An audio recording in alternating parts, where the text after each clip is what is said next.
Ito na mga kaibigan, magandang gabi uli sa inyo lahat.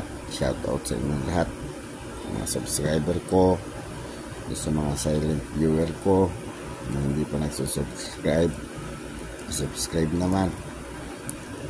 Ito na lahat yun.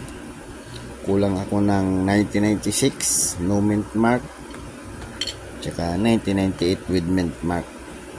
Ang karamihan ko kasi, ang hawak ko puro no mint mark, tsaka itong 2000 na semi hard to find pala to, tsaka ang 2006, 7, 8 na sinasabing wala daw mintage.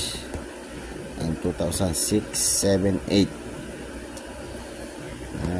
syempre magbaka sakali tayo. Itong 2016 maghahagilap tayo ng vintage niyan. Alam ko mayroon akong isa nito baka may error. Nandun sa error ano ko, balik kahit may error siya, lalagay ko pa rin siya dito pag nakita ko siya. Meron ako isa,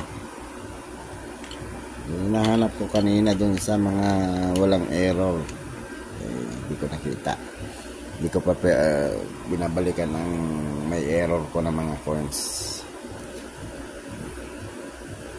So mga kaibigan, maraming salamat sa pagsama sa pagbuo ng itong aking BSP series. Salamat mga kaibigan. Magandang gabi.